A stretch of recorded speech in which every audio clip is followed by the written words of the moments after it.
2025년 1월을 기점으로 IS 계좌, 게임의 룰이 완전히 바뀌었습니다. 지금도 IS 계좌에서 배당용 ETF를 꼬박꼬박 모아가고 계시나요? 그렇다면 지금 달리는 복리 고속도로에 모래를 뿌리는 것과 같습니다. 사실 많은 분들이 IS 계좌는 그저 배당받기 가장 좋은 통장이다 라고 말을 합니다. 하지만 실제로는 IS 계좌에서 배당 투자보다는 지수 투자가 자산을 모아가기에는 훨씬 더 유리한 구조로 변하고 있었습니다. 2025년 7월부터 새롭게 시행된 크레딧 제도 파급력부터 나도 모르게 내 수익률을 갉아먹고 있었던 치명적인 투자 실수까지 IS 계좌를 운영한다면 반드시 알아야 할 본질적인 사실들을 오늘 쉽고 완벽하게 정리해드리겠습니다. 먼저 이해하기 쉽게 딱 100원으로 한번 예를 들어 볼게요. IS 계좌에서 국내 상장 해외 ETF에 투자를 했을 때 100원의 배당금을 받으면 어떤 일이 가장 먼저 일어날까요? 사실 2024년까지만 해도 IS 계좌의 투자 상황은 지금과 전혀 달랐습니다. 미국 ETF에서 배당을 받게 되면 15%의 배당세를 먼저 냈더라도 나중에 국세청에서 이를 고스란히 돌려주는 환급제도라는 보너스가 존재했기 때문입니다. 하지만 25년 1월 1일부로 이 환급제도는 역사의 뒤안길로 완전히 사라져 버렸는데요. 룰이 완전히 바뀌었는데 안타깝게도 너무나 많은 투자자들이 여전히 2024년의 기억 속에 머물러 있는 것 같습니다. 결국 미국 정부는 배당금의 15%, 15원을 배당세로 먼저 떼어가고 우리의 계좌에서는 실제로 100원이 아니라 85원의 배당이 입금되는 구조로 바뀌고 있었다는 겁니다. 대부분의 투자자들이 100원의 배당에 열광했을 때 진짜 고수들은 오히려 배당이 아닌 지수에 집중 투자해서 더 큰 수익을 설계하고 있었다는 것이죠. 아마 대부분의 투자자들은 이렇게 생각할 겁니다. 배당을 받아서 곧바로 다시 투자하면 결국 똑같은 거 아닌가? 하지만 냉정하게 생각을 해봐야 합니다. 굳이 내지 않아도 낼 15%라는 막대한 통행료를 매번 지불하면서까지 배당이라는 우회로를 우리가 선택할 이유가 있을까요? 사실 재테크의 꽃은 복리의 눈덩이를 굴리는 것과 같습니다. 시간이 흐를수록 기하급수적으로 커지는 그 짜릿한 속도가 핵심인 거죠. 그런데 눈덩이를 한 바퀴 굴릴 때마다 누군가 눈덩이의 15%를 강제로 떼어낸다면 결과는 어떻게 달라질까요?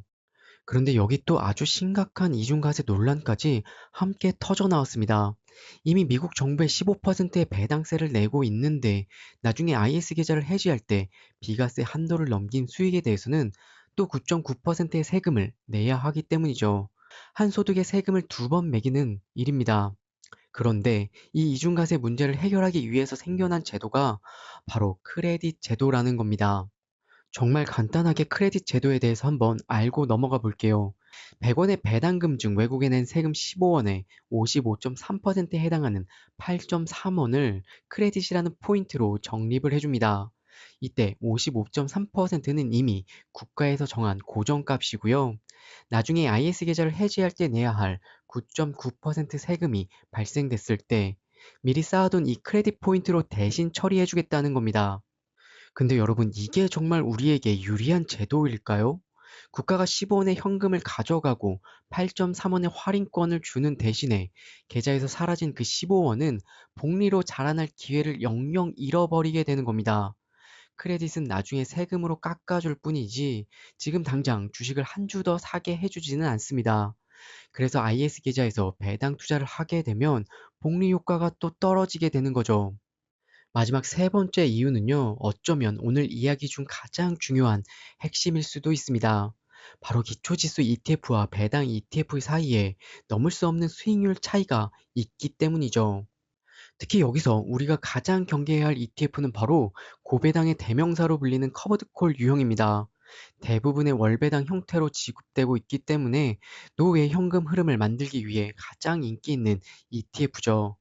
하지만 실제로는 여러분의 복리 효과를 가장 떨어뜨리는 ETF이기도 합니다. 보통 이런 고배당 커버드콜은 우리가 잘 아는 S&P 500이나 나스닥 100을 기초로 하고 있는데요. S&P 500을 추종하는 대표 주주라는 여러분도 잘 아시는 제피와 스파이I, GPIX 같은 친구들이 있고요. 반대로 나스닥 100을 따라가는 ETF는 제큐나 QQQI, GPIQ가 있죠. 말로만 하면 확 와닿지 않으시죠? 그래서 실제 2025년 1년 동안 수익률을 한번 비교해 드리겠습니다. 숫자는 거짓말을 하지 않으니까요. 먼저 S&P 500인데요. 작년 한 해 S&P 500 지수 자체가 18.3% 상승을 하면서 정말 훌륭한 성과를 냈었죠. 하지만 비교적 선방했다는 스파이 I가 16.86%를 GPIX가 16.49%로 지수보다는 조금 뒤처진 게 보이시나요? 특히 커버드콜 1세대라고 불리는 가장 사랑받았던 제피, 수익률이 8.58%입니다. 변동성이 큰 나스닥 100 어떨까요? 기초지수를 추종하는 QQQ 무려 20.83% 올랐습니다. 반면 커버드콜 ETF인 GPIQ는 19.66%를, QQQI는 18.46%, 잽Q는 15.23% 상승에 그쳤습니다. 그런데 여기서 표만 놓고 보면 이렇게 생각하시는 분들이 있을 거예요. 생각보다 차이가 별로 안 나는데? 겨우 1, 2% 차이면 배당금 받는 것도 나쁘지 않은데요? 여기가 바로 가장 큰 함정입니다.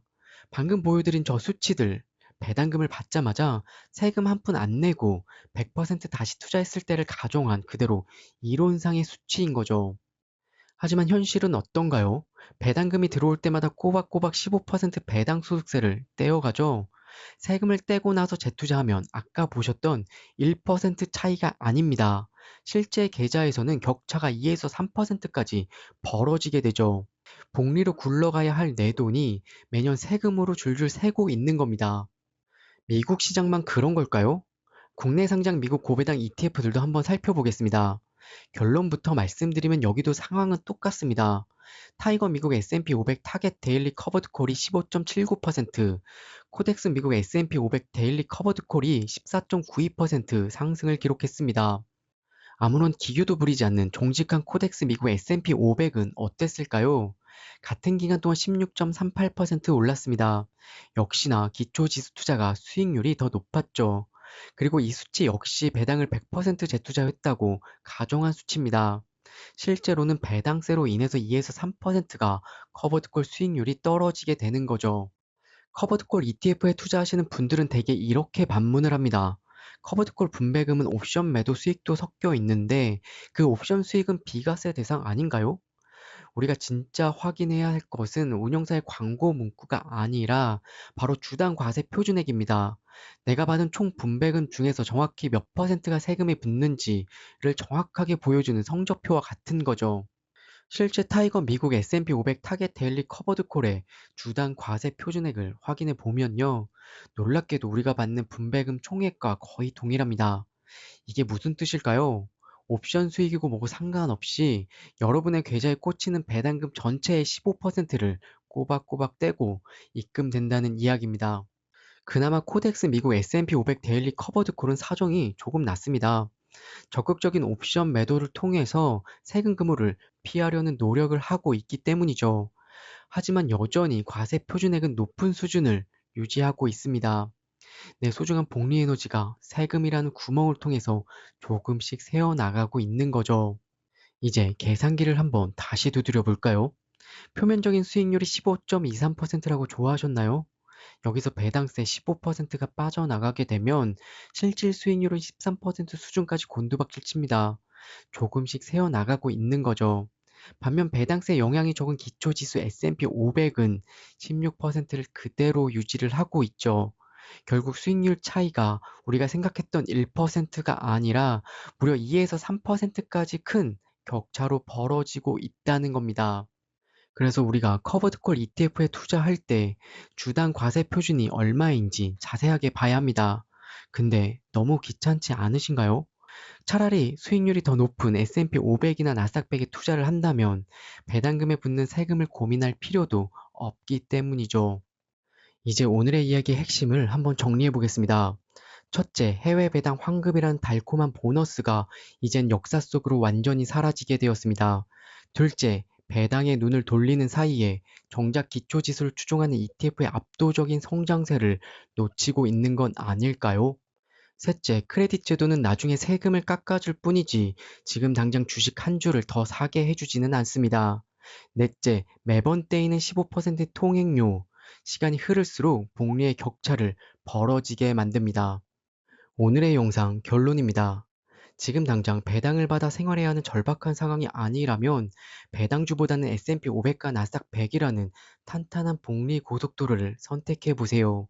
IS 계좌를 가장 지혜롭게 활용하는 방법이 될 겁니다. 오늘의 이야기가 여러분의 소중한 자산을 지키는데 조금이나마 도움이 되길 바랍니다.